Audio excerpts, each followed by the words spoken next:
Madalas nyo pong maririnig yung katagang ito sa mga chess player. Mahiwaga ang chess.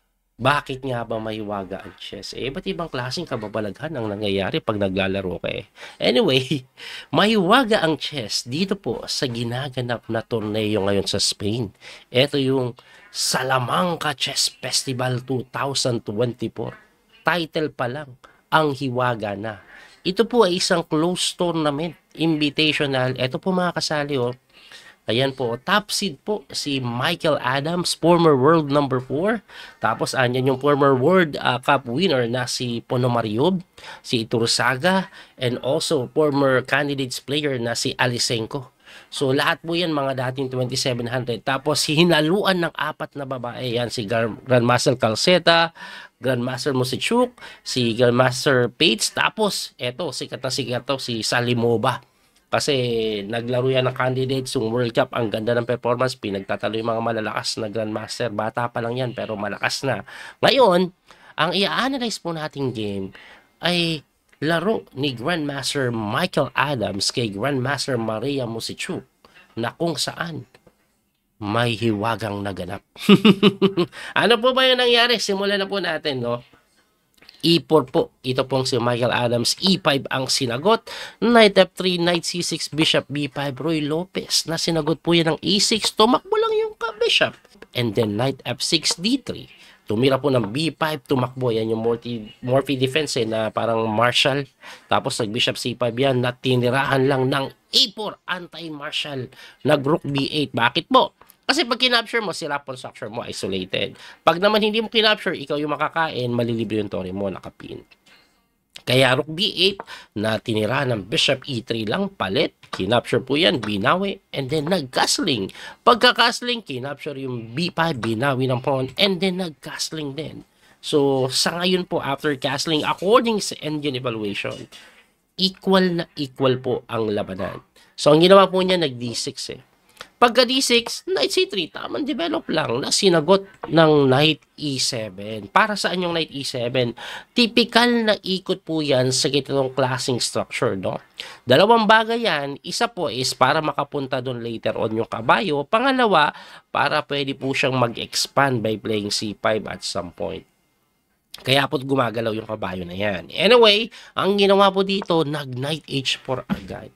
Ngayon, yung Knight H4 na yan, naging posible yan dahil nag-Knight E7. Ano po bang plano niyan para po tumalon dito?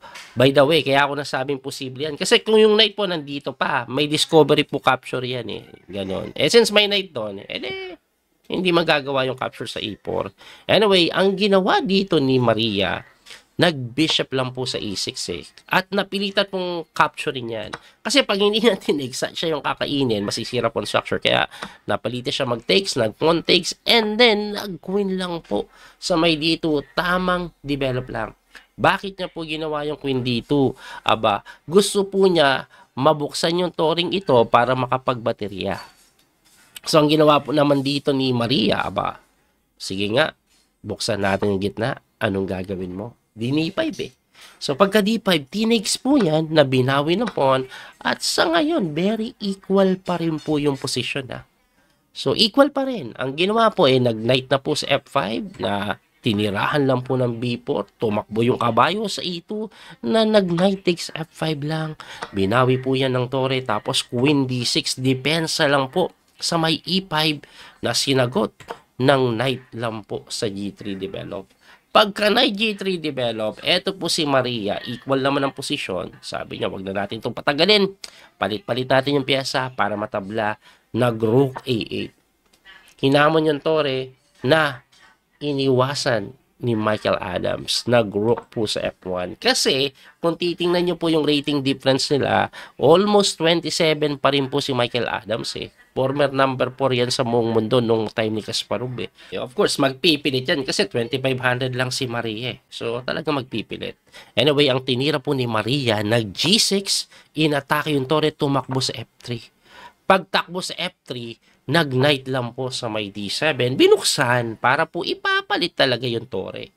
Okay? So, ang ginawa ni Ivanchuk, hindi niya naman na maiwas yan, kinaption niya na. Pagka-capture, kinapture ng tore, binawi niya ng tore, and then nag-queen takes f8 na kung saan equal na equal pa rin. So dito po ang ginawa ni Adams, nag-e4 po. Pagka e4, tinulak lang, tapos tumira ng knight lang po sa f1.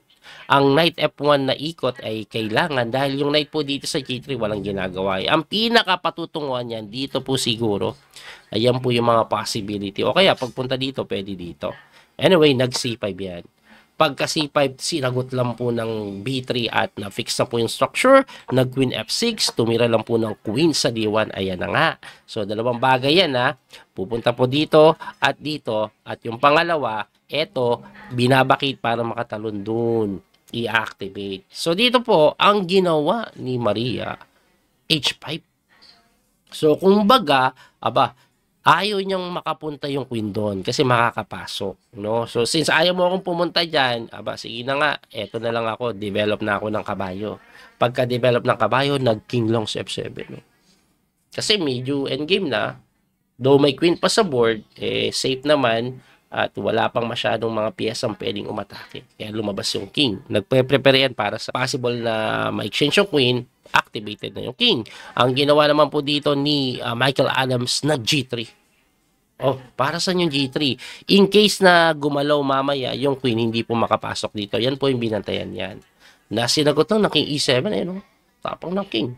Pagka king E7, nag-king G2. Konting activate din ako. And then nag-queen E6 na kung saan biglang nagkaroon na ng konting kalamangan yung puti.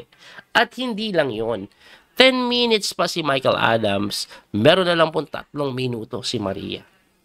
So, ang ginawa po dito, nag-knight c4. Na kung saan, naku po, puro ako kung saan mali. Hindi naman maling-mali, lamang pa rin, pero ibabalik ko lang po. Ang sinasuggest po kasi dito ng engine is knight f3. Bakit?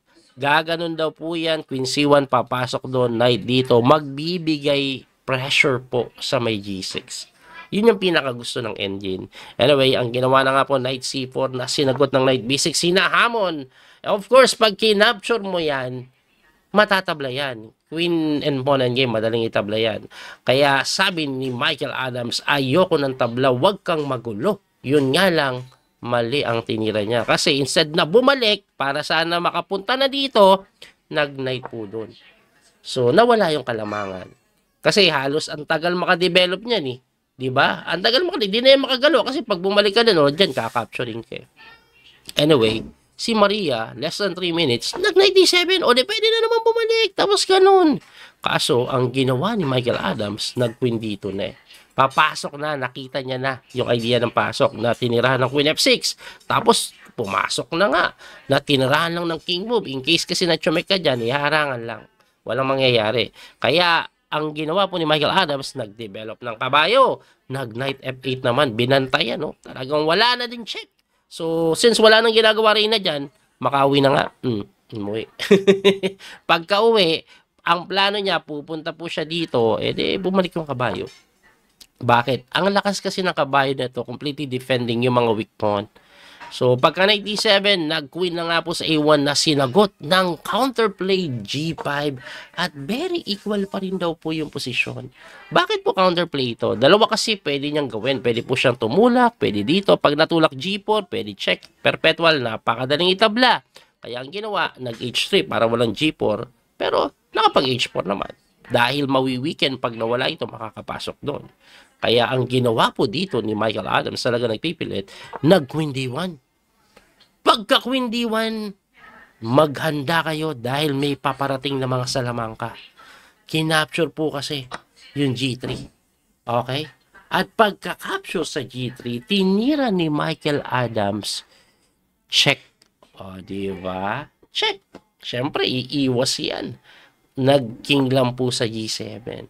And after king g7, mahikang matindi, hiwaga ng chess. Tumira si Michael Adams kahit almost 5 minutes pa siya. Queen g4, araw. Question mark na matindi. Bakit po yan question mark? Pag hindi ko nakita yung tira sa block, ewan ko na lang. Grabe naman kasi. Hanip na yan. Nangyari ito over the board guys. Na miss. Queen F2 na parisan. Kasi after King H1, mate in 1. Magkatunog Anyway, grabe yun, no? Ganyang kaiwaga ang chess, guys. Ganyang kaiwaga. Hindi mo talaga masabi kung ano ang mangyayari. Para sa batong Queen G4, inatake yung kabayo. Pero nakalimutan, no? Alam nyo bang sobrang equal lang dito? Kung kakainin mo na lang yan. Or if not kainin, pwede ka bumalik na ganun. Pero pinakasimple, kainin mo. Kasi pagka-check naman dyan, takbo ka lang dito. O, wala na. Tabla lang. Pero grabe yun, no? Grabing blunder yun guys, and ang nag-blunder is isang super grandmaster, former world number 4. Kaya po nasasabi lagi ng mga chess player, mahiwaga ang chess kasi yun yung blunder na hindi mo aasahan unless kinukulam yung kalaban. Kasi sobrang obvious nun para hindi makita. Lahat alam yun na mati ka F2 pero nakakalimutan.